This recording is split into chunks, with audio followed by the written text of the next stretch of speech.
Bonsoir et re-bienvenue sur ma chaîne ou bienvenue si c'est la première fois que tu débarques. Aujourd'hui je vous propose de découvrir une recette que je faisais durant ma période de rééquilibrage alimentaire, donc qui date maintenant du mois d'avril dernier, et que j'ai déclinée sous plusieurs variations. Donc ce sont toutes des recettes que j'ai mangées au cours de mon rééquilibrage, mais qui partent d'une seule et même base. Donc je me suis dit que j'allais partager avec vous parce que ce sont des recettes plutôt très simples et plutôt très savoureuses qui aident bien à tenir pendant une période de rééquilibrage où on fait un petit peu plus attention que d'habitude. J'espère que vous êtes prêts, on se retrouve en cuisine.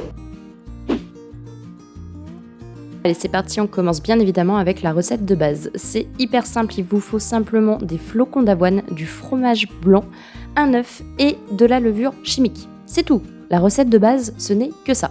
Par contre, ce qu'il va vous falloir, c'est un mini hachoir électrique comme ça. Alors, le blender, vous pouvez tenter. La dernière recette, je pense que c'est mort. Mais dans l'idéal, il vous faut un petit hachoir. Je vous en mets dans la barre de description, vous verrez, ça coûte pas très cher. Donc là, rien de plus simple. Je prends ma balance, je pose le bol de mon hachoir dessus, je pèse tous mes ingrédients dedans à l'arrache, peu importe l'ordre, et je mixe et c'est bon, ma pâte de base est prête. Vous verrez, il y a juste une seule recette où on va la changer un petit peu cette pâte de base, mais sinon c'est tout le temps la même.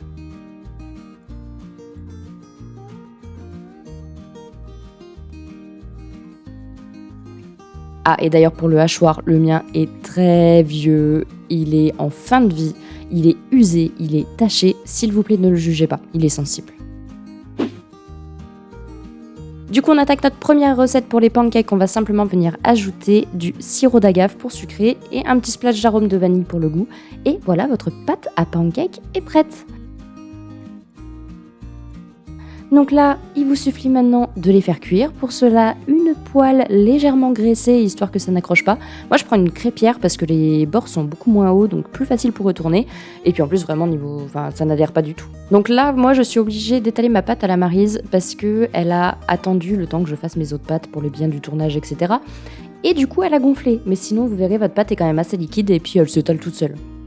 Pour la cuisson, un feu moyen et un couvercle. Il faut que ça cuise doucement, sinon le dessous va cramer, le milieu va pas cuire et vous obtiendrez un truc absolument infâme. Quand ça se décolle tout seul, que c'est un petit peu doré, bien tout simplement on retourne, on attend que ça cuise de l'autre côté et voilà, une petite cuillère à soupe de sirop d'érable et on est bon.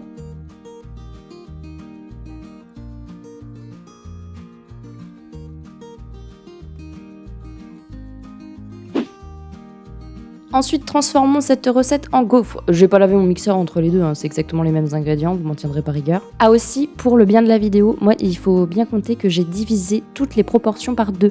Parce que il a fallu tout manger derrière. Donc là, j'allais juste être gavée de flocons d'avoine. Donc non, j'ai tout divisé par 2. Le pancake que vous avez vu qui tenait sur une petite assiette, en vrai, ça fait la taille d'une grande assiette. Bref, pour mes gaufres, la seule petite différence avec les pancakes, c'est qu'on va venir remplacer la moitié des flocons d'avoine par de la farine de blé standard. Pourquoi ? Parce que tout simplement pour la texture. Je vous ai passé la cuisson au gaufrier parce que mon gaufrier est infâme et est en train de décéder. Mais voilà, si vous mettez que des flocons d'avoine, la cuisson va être beaucoup plus compliquée à gérer. Ça a un peu tendance à se dessouder et tout. C'est plus simple comme ça.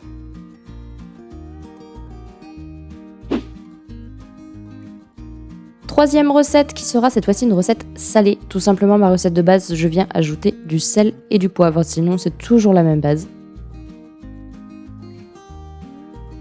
Et je mixe et voilà, vous obtenez votre pâte.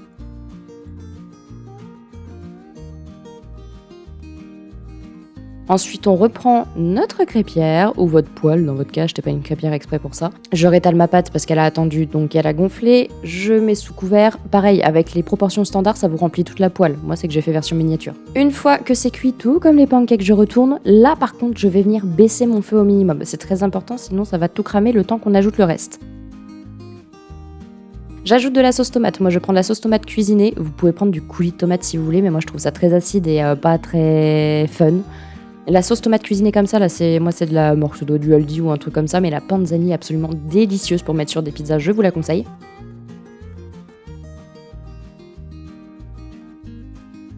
Bref, je viens émietter ma tranche de jambon dessus. Vous pouvez mettre d'autres choses, mais attention, évitez de mettre du chorizo ou des choses comme ça, parce que d'un point de vue diététique, c'est pas fou, c'est très gras. Le jambon et le blanc de dinde sont quand même très très sains et très secs, je dirais, au niveau matière grasse. Par contre, si vous aimez les pizzas au chorizo, le paprika fumé. C'est du chorizo en poudre, le goût, c'est impressionnant. Donc moi j'en mets une bonne tournée, j'ajoute un petit peu d'oignon, là au niveau légumes, faites-vous plaisir, hein, vous ajoutez ce que vous voulez, moi ça va être voilà oignon, un petit peu de champignons. Là je vais venir ajouter du coup mon emmental râpé et je vais venir couvrir. Il faut assez se presser pour mettre l'emmental pour qu'il ait temps de fondre le temps qu'on ajoute tous les autres ingrédients. Donc moi comme je vous disais je mets des champignons, c'est des champignons congelés, tranchés que je décongèle rapidement au micro-ondes avant d'ajouter sur ma pizza. Je recouvre pour qu'il y ait vraiment cet effet là de chaleur que le fromage fonde. J'ajoute quelques olives, team olive ou pas, moi j'adore ça. Et bien sûr, une pizza n'est pas une pizza si on n'ajoute pas de l'origan. Vraiment, si vous n'en avez pas, achetez-en, ajoutez-en dans tous vos plats à base de tomates, vous me remercierez. Sur cette belle trace de jus de champignon qui a dégouliné partout, on débarrasse la pizza et voilà, regardez-moi cette beauté. Ça vaut pas la pâte à pain de la pizza, on va pas se mentir, mais croyez-moi, pouvoir manger ça quand vous essayez de perdre du poids, c'est juste pepitos de las pepitas.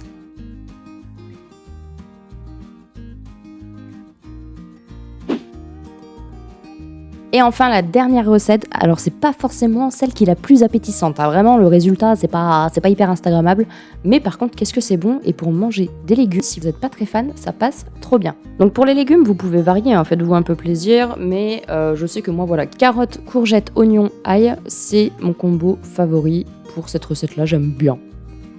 Je vais précouper un petit peu mes légumes pour faciliter mon hachoir, pour éviter de me retrouver avec des gros morceaux et puis des morceaux bien hachés. Je sais pas si c'est parce que mon hachoir est vieux ou si tous les hachoirs font ça, mais en tout cas voilà, je l'aide un petit peu en prédécoupant. D'ailleurs, petit aparté, le petit couteau blanc là, 3 € chez Jiffy, couteau en céramique, si vous ne connaissez pas, allez en acheter un. Pareil, vous me remercierez aussi, ça coupe tellement bien, mais ça coupe tellement bien les doigts aussi, faites très attention. Bref, je m'éloigne du sujet. Donc je précoupe grossièrement tous mes légumes, je les fous dans mon mixeur. Et c'est toujours pas un mixeur d'ailleurs, c'est toujours un hachoir. Et après je vais venir passer un coup de mixette pour hacher tout ça. Et c'est ici justement que le blender ne pourra pas vous suivre, puisque lui il va vraiment réduire un peu en purée vos légumes.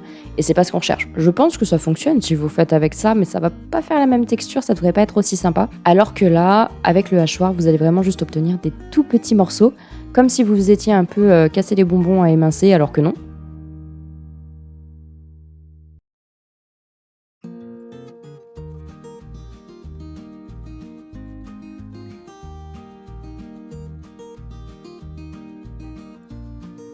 Oh, regardez ma petite quenelle, c'est mon commis de cuisine, je l'aime trop.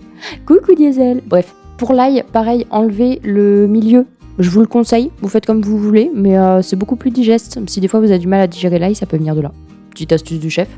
Donc je mélange tout ça avec ma pâte de tout à l'heure.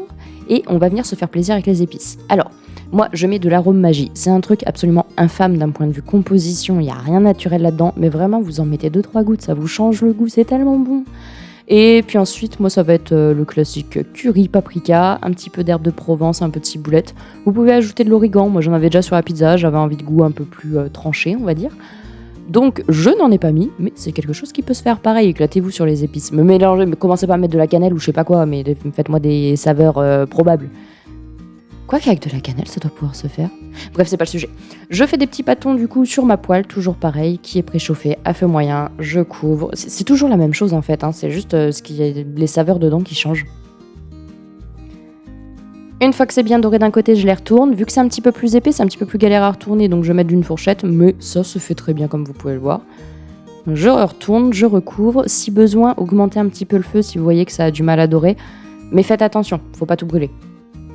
Et puis une fois que c'est cuit, je débarrasse. Donc là, dites-vous bien, une portion, là j'ai 3 galettes, une portion c'est 6 galettes. Vous accompagnez ça avec une viande maigre, genre, je sais pas moi, du poulet, un poisson, quoi que ce soit. C'est ultra bon, et vraiment, alors là, vous n'avez plus faim jusqu'à votre prochain repas. Je vous le garantis, c'est des flocons d'avoine. Les flocons d'avoine, c'est rassasiant comme jamais. Voilà.